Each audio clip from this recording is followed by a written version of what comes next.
Hey guys, this is Kang, aka Kilo21. I am one of the event hosts for Tiger's Gate alongside Drew, Rob, and Sabine.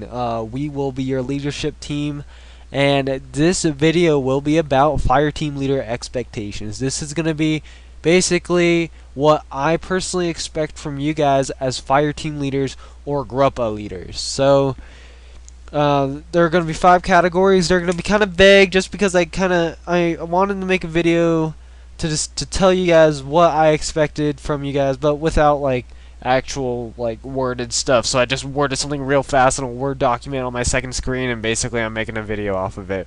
Woo! So of course the first expectation for you guys will be safety. Safety is going to be absolutely key for this. It's going to be a small field, a lot of people, but injuries could happen. You guys need to be taking the initiative for safety. If you guys see iPro off, make sure you guys are yelling that iPro.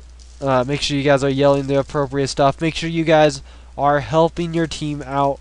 Keep an eye on them. Make sure they are hydrated.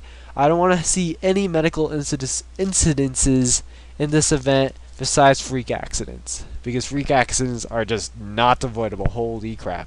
So with that, I want you guys to also focus on the Taksim nature of this event. This is a Taksim event. This is basically military simulation that's a bit relaxed. We will have patrols, we will have raids, we will have blah blah, we will have basically, you guys will either need to set up a defensive front or an offensive front depending on what team you guys are, and you guys will also need to keep an open mind about it. This game is going to basically rely on you fire team leaders to make the event. This event is going to make or break based on your guys' performance. Um, uh, this is because you are setting examples as a leader. I want you guys to personify that leadership that you have inside of you. Either that was trained inside of you, or that was based off of instinct on the behavioral model. I don't really care. Just harness that leadership and just apply it. We believe in you guys. That's why we're permitting you guys to be fire team leaders. Demonstrate what you expect from your team. If you guys need to be exercising control over your team. You can't have them just roaming around in basically a 5 or 6 square patrol. I want you guys controlling your team.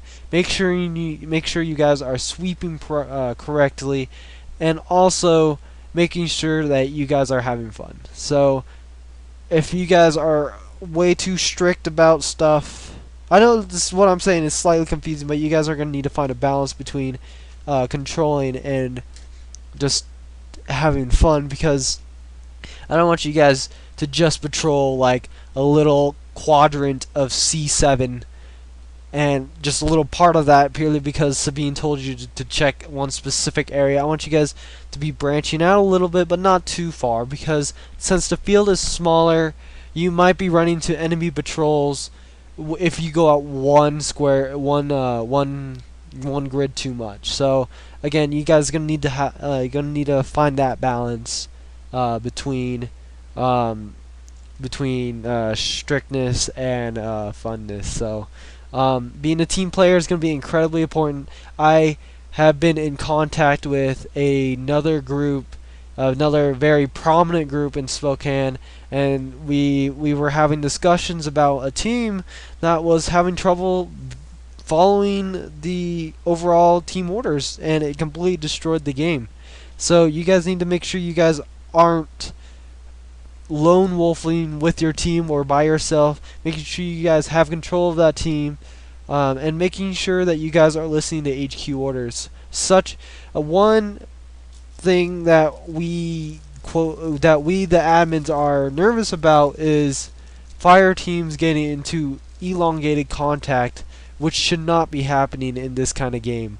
So, and for U.S. forces, you guys are going to be defensively minded. You guys aren't going to be needing to rush the crap out of a retreating Russian force. And for Russians, you guys don't need to be penetrating all the way to Camp Broken or Red Barn at all, unless it's part of your orders. So again, make sure you guys are asking questions with your leadership. Make sure you guys are controlling your team. Just again, because this field is so small, that we need to control our movements a little bit.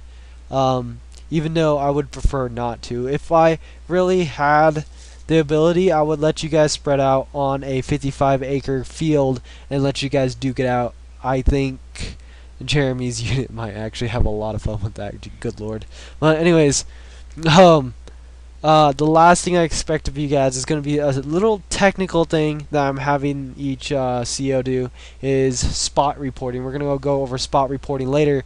Basically, you're going to need to be giving, if you guys ever get into contact or a situation with a civilian, if there's friendly fire, if you guys are engaging EB, how, like, if you guys are sent out on an investigation, what if you guys are on any mission or a patrol where something happens, you guys need to be going back to your CO when you're checking back in with the CO and filing a spot report with them. They should be writing down the spot report, but you should be telling them basically location, how to ID the people that you're having issues with, quote issues unquote, you know. So, and basically, and you need to make sure you guys have the grid down for the spot report. If you guys have an engagement at C6 and it turns out that you guys were at E6 all along, that's going to be a bit of a problem, because we're going to be charting this at the end of the day and see how where the engagements were, how accurate the engagements are, and basically doing a statistical study on the engagements at the barn for this game, which is going to be pretty cool.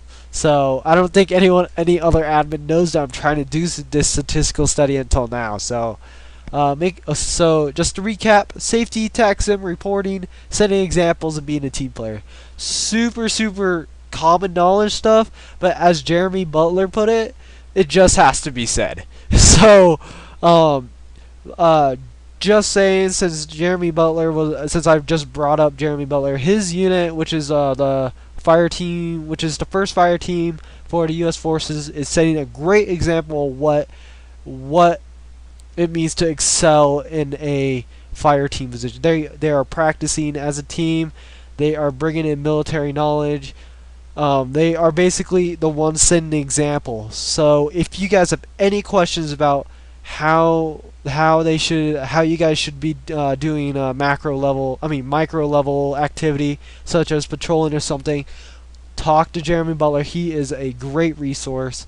And don't be afraid to contact me either. Contact Rob or Drew or Sabine. We are all pretty knowledgeable, and we can help you guys out. So so again, let me know if you guys have any questions. I'm hoping this is going to be a pretty fun event. It's going to be very different with the recent surge of interest in Tigers Gate.